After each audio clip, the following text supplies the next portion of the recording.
Space is quite vast. We're receiving a signal. On audio, Lieutenant. Oh my God, it's full of stars. Doc, you built a time machine out of a DeLorean? Prepare ship for military speed. Into the limitless boundaries of space. It's in the name of science. Absolutely marvelous. The latest results in machine intelligence. God creates dinosaurs. God destroys dinosaurs. God creates man. Man destroys God. Man creates dinosaurs. I am your father.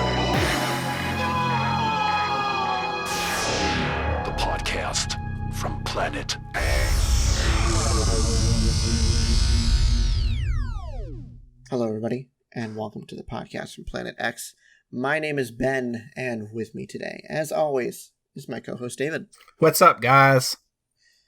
This episode, we are talking about Close Encounters of the Third Kind, as we teased about at the end of our Jurassic Park episode. This movie came out in 1977, the same year as Star Wars,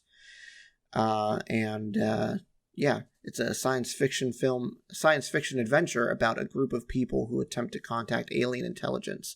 Roy Neary, played by Richard Dreyfuss, witnesses an unidentified flying object and even has a sunburn from its bright lights to prove it. Ward refuses to accept an explanation for what he saw and is prepared to give up his life to pursue the truth about UFOs. So we're going to go ahead and get into the cast. First up, like I mentioned in the synopsis, we've got Richard Dreyfuss, who plays Roy Neary. He played Kurt Henderson in American Graffiti, Matt Hooper in Jaws, Dick Cheney in the movie W, and he voiced Scoop T. Snowman in Rudolph the Red-Nosed Reindeer and the Island of Misfit Toys. I think that's it's like a sequel to the claymation Rudolph the Red-Nosed Reindeer. Is it?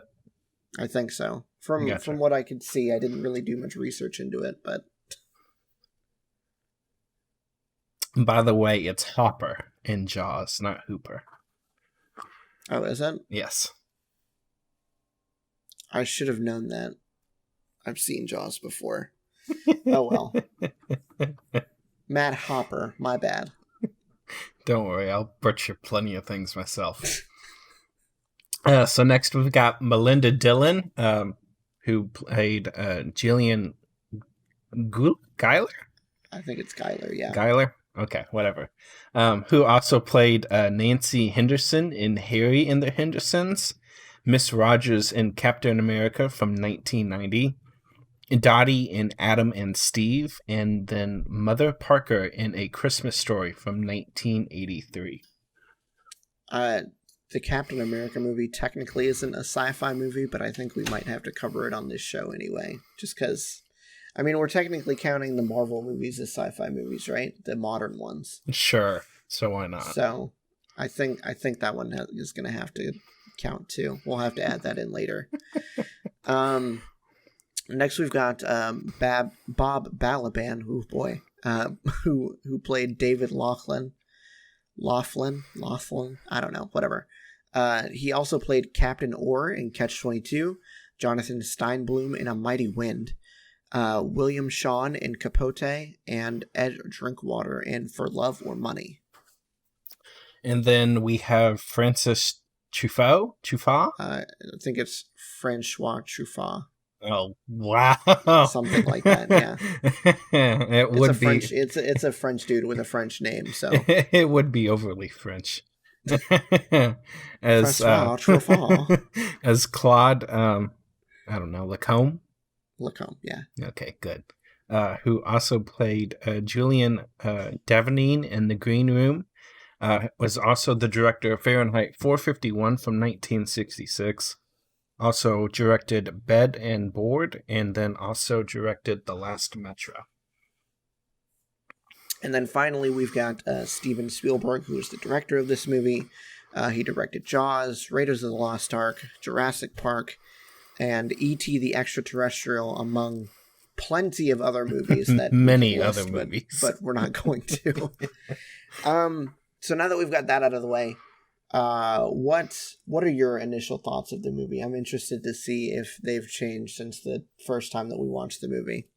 Okay, so the actual first time I tried to watch this movie, and I basically entirely forgot that first experience. Mm-hmm. Basically played the same way as our initial viewing of this movie, in which it did not bring me into the movie in any meaningful way. I missed so many key and critical details both times I watched it before I rewatched it for the third time, which finally changed my mind. Initially, I did not like the movie. I didn't think I'd ever be able to watch it again because it just seems so boring, and I don't know why. But I did finally give it another try today, and it actually, the details, they did a lot better job at the details than I thought they did. Because initially, I just thought they were random happenings, and it made no sense. But as you catch on to these little things as you watch it more than one time, it actually makes a lot of sense. And it changes my thoughts about the movie a lot. Because I thought it was totally random. Yeah. And I didn't really like it because of the randomness. I was like, what's this got to do with that? And I'm honestly kind of glad that we did this episode the way that we did, where we watched it while you were down here visiting, and then we had to watch it again. Because I don't know, I honestly don't know if I would have appreciated everything, even having fallen asleep the first time we watched it. Yep. I don't think I would have appreciated everything as much as I did the second time around. I don't know. I was trying to find something that I liked about this movie, and it turns out that I like the whole thing. You just have to pay attention to it. Yes. It's not necessarily a movie that does a great job of pulling you in right away. You definitely have to force yourself to kind of look out for things in the movie, which is why I'm glad we watched it the second time. Yeah. Because I knew what was happening. Yeah. I knew what was going to happen. So I was kind of able to look for things that connected everything together. Yep. Which made it a ton more enjoyable, I think. And I even told you didn't miss much when you fell asleep, because I truly felt like you didn't miss much. I was looking. You missed when I a watched lot. it the second time. I looked for scenes that I missed, and I remembered like key scenes, but I didn't necessarily remember details about those scenes. Exactly. You know? And I missed them too, and I don't know if this is an extremely detail heavy movie. Yes. It's a very slow burn. It's almost, I don't know, I would say it's even slower than K-Pax, and K-Pax was a really slow movie. I would agree with you on that, because I didn't appreciate K-Pax as much as I could have the first time I saw it, but I think that was because of my age, and we discussed that in that review. But the first time I watched it as an actual adult, I was drawn into it a lot more than this movie. And I agree with you, that movie can be very slow, but this was off the charts slow. The fact that I totally forgot about it the first time I seen it, was like, because I was down there with him, I was like, okay, I do slightly remember this, but then I don't remember this, and it's like, I was all over the place. I didn't know what was going on. Yeah, it's like I said, it's a movie that you have to pull yourself into, almost. Yeah. And the reason that's part of the reason why I brought up that Star Wars came out the same year is because they feel like they're extremely different movies. Star Wars is very easy to kind of get lost in, and you don't really have to try to be pulled in. No. But this movie definitely, you have to pay attention, and you have to look for things to kind of grab onto so you can pull yourself in.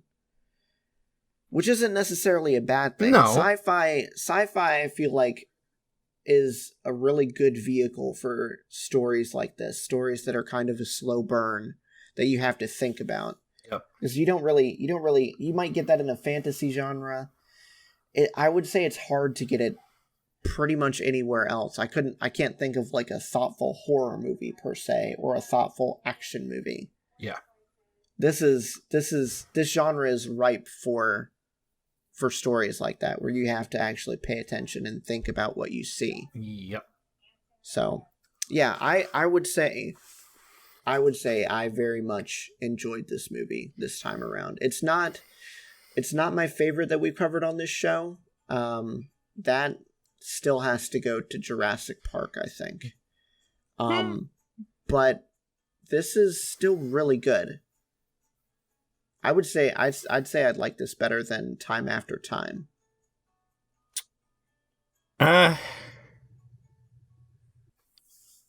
I'd probably say that as well. What I struggle with is, will I willingly and want to see this again? And it's really hard to say. Like, if I felt like I needed to dive into the details a little bit more and put more pieces of the puzzle together inside my head, then I feel like it would be right for the opportunity to do that. But this isn't a movie that I can just like haphazardly just jump into. I need to be dedicated if I'm going to do that. Yeah. Because if it's just something to watch because there's nothing else to do, this is not that type of movie, and I will never do that for that reason. I'm going to have to want to do that. So it's hard to say whether or not I will, but I enjoy it more than I did. I'll give you that much.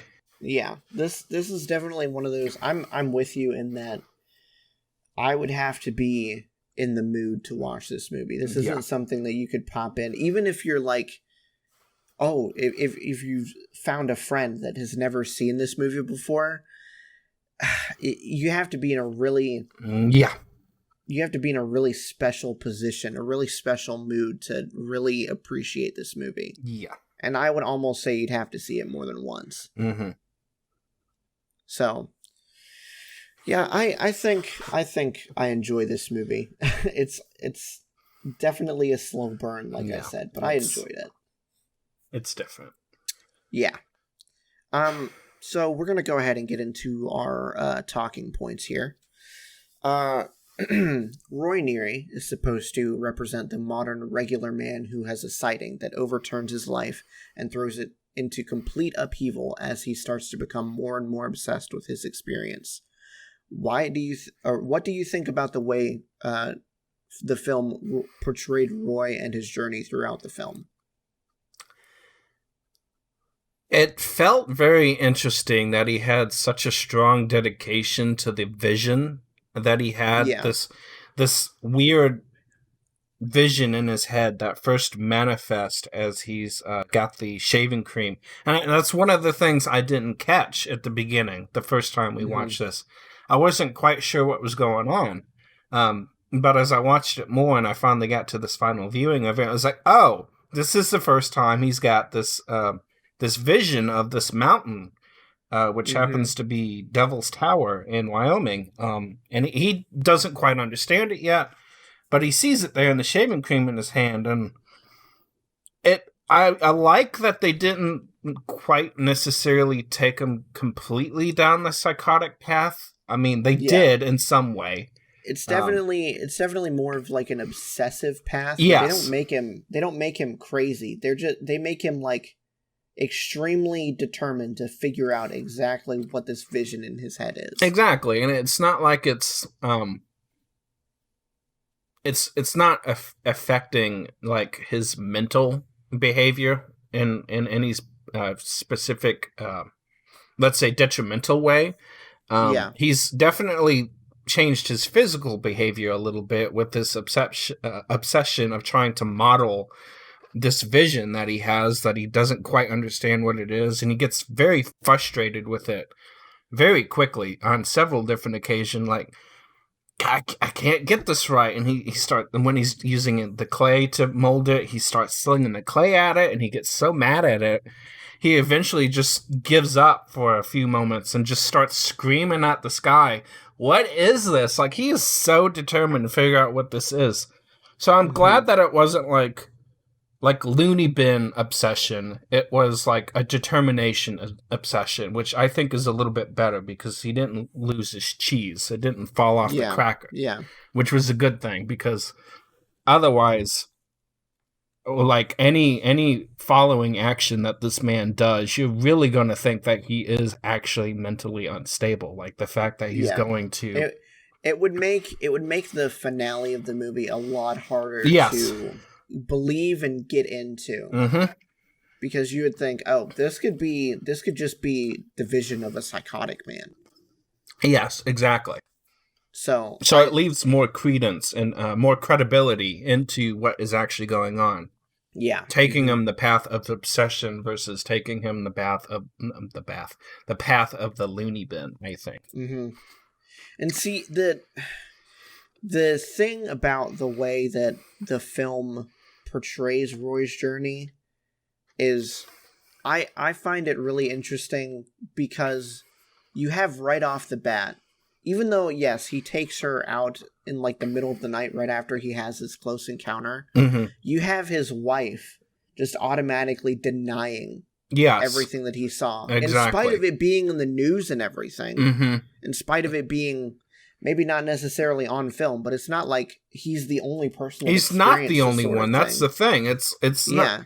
If he was singled out and all that, I could see her taking the stance that she took, but she was not supportive in this endeavor whatsoever. No. And he even asked for support, and she still wouldn't do it. Like, yeah. I can understand that she got to the, like, if she had initially been supportive and then eventually that kind of dropped off towards where she left, that I feel like that would have made more sense. But as is, she's just kind of gaslighting him almost, like, no, you didn't experience what you experienced. You're crazy. She cut out the article of the UFO so he wouldn't see it. Yeah, I don't understand what her thought process was. Like, at this point, he's not even begun to spiral yet. Like, okay, sure, he brought her out to where the event happened moments after it happened.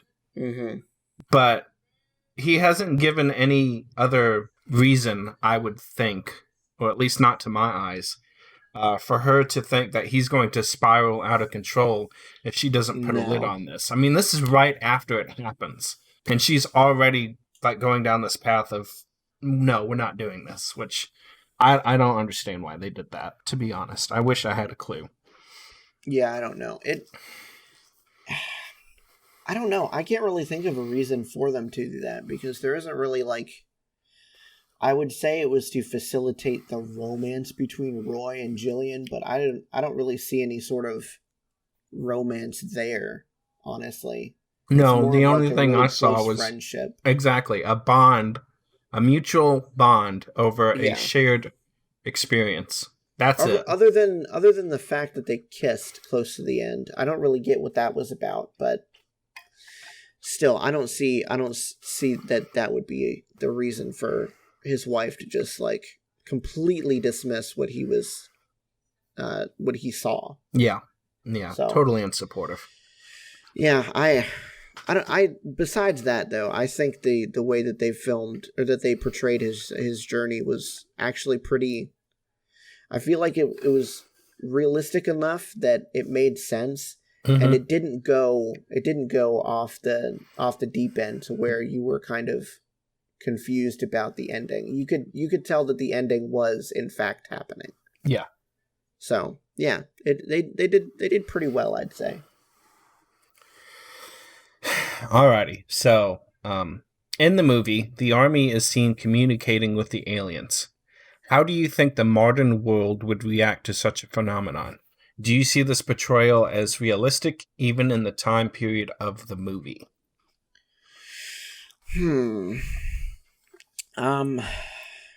Right. I don't know. I would have to say I would love to say that the US of today would do the same thing. But realistically, I think we would be more shoot first, ask questions later. If I had to be completely honest. You hit the nail on the head as far as my thoughts go. Yeah. As far as whether or not the portrayal was realistic back then, I think it makes more sense because, I mean, yes, we had the World Wars and the Vietnam War wasn't going on at the point that this movie came out, was it? No, by the time the late 70s rolled around, the only thing that we were really basically a part of was Cold War stuff. Yeah. So, and even then, that was pretty late Cold War stuff, I should say. It didn't end for another 10 plus years. We weren't necessarily having, like, nuclear drills in elementary schools anymore in the 70s, so... No, I think they'd gotten past that point. Yeah, thank goodness. I would say the tensions were still there, but they weren't as bad as they were closer to the end of World War II. No, and it definitely wasn't the Cuban Missile Crisis either, so... No, exactly. There's definitely parts that were worse. So, I mean, even though all that happened, I feel like we were a little bit more of a mellower country back then. We didn't have terrorist attacks happening on our soil and a war that's been going on a couple decades now. So, I would say we were a little bit more mellower. We are 14 months short of the 20th anniversary of the 9/11 terrorist attacks. I know. It's insane. It's insane. Yeah, I would say that I don't know if it's 100% realistic to assume that we would have done the same thing back then, but it's more realistic than assuming that now. Yeah, I could agree with that. I have a really hard time seeing the U.S. Army being all scientific about this and not and not just, launching us straight into another world war with somebody. Let's be real. They would be scientific about it until that giant ship came over the mountain. Then they would be like, well, time to nuke it. Yeah, I could see that. I do like how they portrayed it, though. It was different and it was nice, and I'm glad it wasn't another aliens have come to visit. It's definitely going to be another Independence Day. Exactly. It's going to be a human annihilation where there is going to be nothing left. The sole purpose is to destroy every city you could possibly destroy and invade us. But that was nice that it was different in that sense. But I don't see the army being that nice about it, though. On both sides, this movie was very much like a research mission. Yes. Like the army was researching to figure out exactly what was happening with the aliens. And then I guess the aliens were researching by abducting these random humans, like the army dudes, and then all these other people, and Barry. Yeah. Still don't understand the exact purpose of it. But, I don't either. I feel like it made sense to send Roy and then all those other, like, quote unquote astronauts onto the ship to kind of look at everything and then report back, which is what I assume they're doing anyway. I could see that. What I do think is pretty accurate, at least as far as what I can tell. The way the army handled the situation as far as getting people away from the supposed I don't know if they gave it a specific name in the movie, but let's just say the supposed landing zone or the coordinates that were sent to them via radio or however it was supposed to be done, and the way that they handled evacuating people, got them out of there. Didn't play around with it. Staged animals that looked to be dead because of the supposed nerve gas issue that they had. I think it was a railroad car had Yeah, that was derailed the or story. something like that. A railroad car had like tipped over and spilled out a bunch of nerve gas. Exactly. So that to me seemed pretty realistic. That's something that they would do. A giant cover up. The cover up was realistic, I think. Yeah, 100%. The scientific exploration thereafter, not so sure about that. Hard to say. Yeah. Okay. So this movie is hailed as one of the best in Spielberg's directorial stable. Do you feel it deserves this accolade? Why or why not? And if not, what movie deserves this accolade more? I have seen so many Spielberg movies in my lifetime. Mm-hmm. I'm sorry, but I cannot, at the moment, think of anything lower on the list than this movie right here. Not saying it's a bad movie. No. But out of all the other ones that I could think of right off the top of my head, including the ones that we mentioned early in the podcast, Jurassic Park, E.T., Jaws, all of them to me are easier to watch, easier on the eyes, and easier to get into. Mm-hmm. Definitely have more humor, because there's like two or three instances of humor in this movie, and they're very small and minute, and you could easily glance over them if you wasn't careful.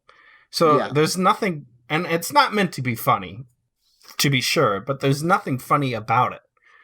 Whereas Jaws, it's a giant shark, but there's so many things that they do or say that makes it funny. Jurassic Park is the same way.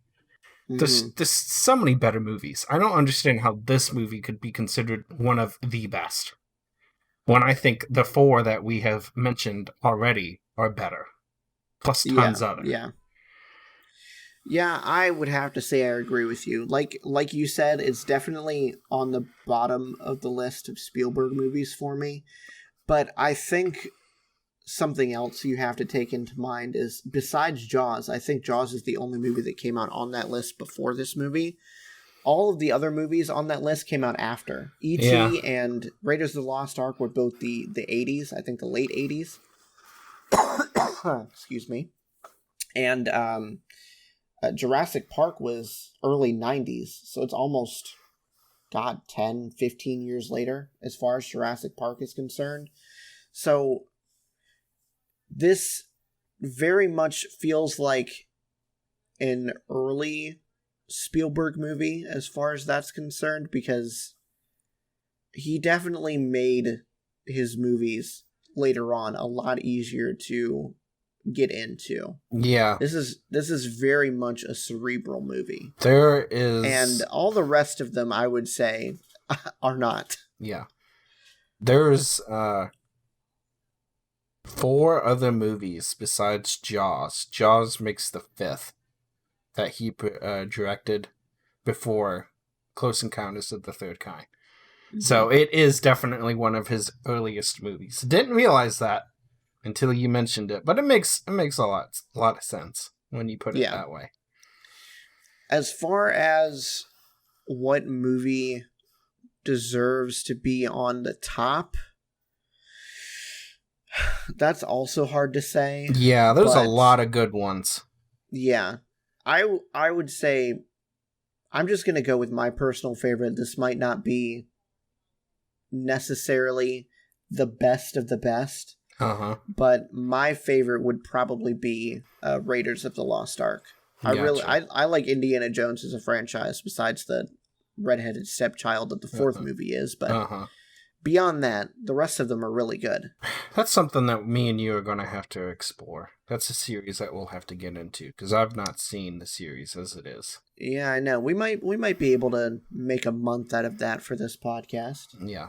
One of my favorites, out of what I can think of off the top of my head, if it's not going to be Jurassic Park, which I think it probably would be, Ready Player One is probably up there too. Did he direct Ready Player One? Yes, that was a Spielberg movie. Wow, I had Completely forgot about that. Yeah. Yeah. Huh. That... It's not one of my favorite movies, but it's a really, really, really good movie. Schindler's List is also a Spielberg movie. I feel like that's also a very cerebral movie, too. Yes, it is. The Color Purple, also, I believe. I'm not positive on that, but that, I think, was also another Spielberg movie. That one I could put up higher than this one as well. But out of my two favorites, if I can't pick a favorite, it's going to be Ready Player One and then Jurassic Park. Mm-hmm. Yeah, I can see that. I like both of those movies. Yeah. Alrighty. Right, So this movie has this movie is said to have led the resurgence of sci-fi films in its era, alongside Superman and Star Wars. Do you agree that its legacy is on par with these films? Why or why not? That, I don't know. It's hard to say without knowing what was going on at the time. Yeah. But considering the two that were in the question, I would say, I don't know. I feel like Star Wars had a much bigger hand in the resurgence of sci-fi films than Close Encounters of the Third Kind did. To be fair, they were both, compared to their budgets, they were both very much box office successes. Mm-hmm. But Star Wars is a much bigger animal than Close Encounters could ever be. Yeah, definitely. I don't think I have enough knowledge as far as this era of films goes to specifically say whether or not it did or didn't lead into the resurgence of the films. Out of the two that we spoke of, Superman and Star Wars, I haven't seen Superman. I would definitely have to agree with you that Star Wars is definitely probably 10 times more responsible than Close Encounters is. I guess I could see it being something that could. Maybe if it was received a little bit better than what I'm receiving it. Because if it was me personally and my personal taste for the film, I don't know that I would care to see another sci-fi film if I thought they would all be like that. Yeah, that's a good point. I mean... Like we said before, you have to be in a certain kind of mood to watch this movie, and I feel like this is one that you have to watch twice, and that's hard to do in the 70s. Yes, especially. This is in the extreme infancy of home video. I think this is right around when VHS was first starting to come out. And that was expensive. So you'd have to think that getting a VHS player itself is like $1,000. Yeah. And plus getting the tape, if it's even available. Well, and see, here's the thing about that, too. Originally, VHS was more about being able to record what was on TV than it was the home. The home distribution of film did not exist, period, before VHS. And VHS was not created for that intent. That was something that came well after. The intent was, especially because of how expensive the film was going to be, the intent was to just be able to give the public the option of being able to record something and then watch it later, because live TV was a huge thing back then. There wasn't video on demand at all. You didn't have DVR, and they didn't really have a whole lot of reruns either. So it was either you caught it at 7 p.m. on Tuesday night, or you didn't catch it at all. Exactly. Until, like 40 years later when you can get it on DVD or Netflix or whatever. But... Exactly. So I don't see how that could possibly be the case. I could see it factoring in a little bit, but definitely not as much as Star Wars, I would say. No. Or Superman. No. Even though you haven't seen Superman was very much... It was a huge movie. Was it? Huge, okay. yeah. Okay. So, Yeah, I could see both of those factoring in, but this one probably not so much. Gotcha. All right, and then to round off the episode, I just wanted to clarify the little anecdote that I brought up at the end of the last episode about the bet with George Lucas. This is from an article I found. I can't remember exactly where it was. It may have been /film, I believe. But either way, this is from that article. Lucas was convinced Star Wars would bomb and Close Encounters would be the bigger hit at the box office, and as the story goes, Lucas wagered 2.5% of box office receipts against 2.5% of Spielberg's film. Close Encounters was huge, but Star Wars was astronomically bigger.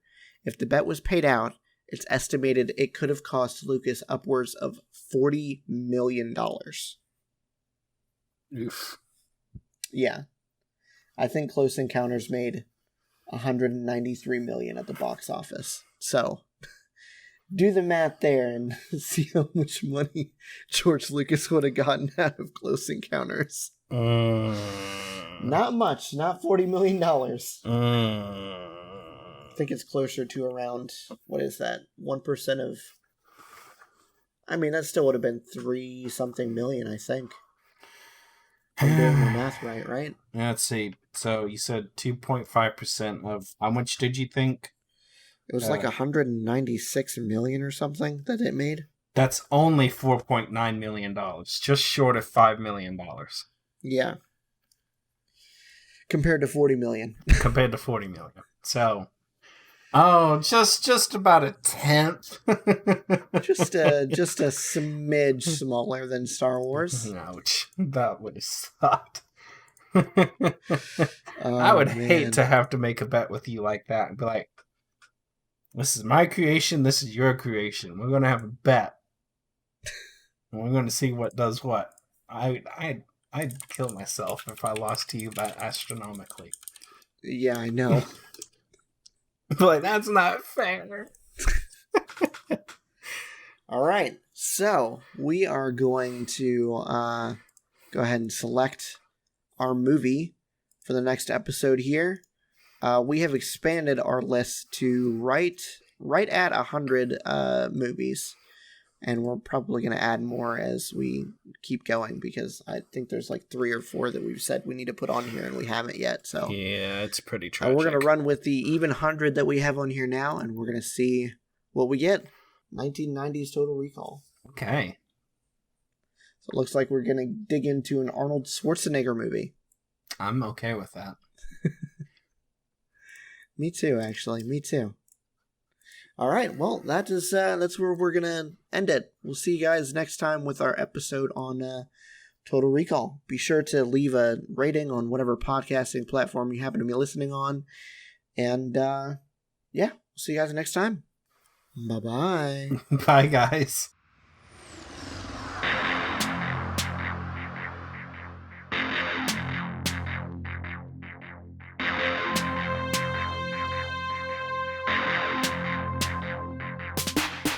Thank you for listening to this episode of the podcast from Planet X. We are hosted, edited, and produced by Ben Mason and co-hosted by David Knowles. Our theme song is produced by the Tormented Teamster. You can follow Ben on Twitter at BenPlaysVidjus, that's Ben Plays VIDYAS, and you can follow David on Twitter at Car6x16. If you want to keep the conversation going, you can contact the show on Twitter at PlanetXPod or by email at podcastfromplanetx@gmail.com. That's all for this episode. We'll see you next time.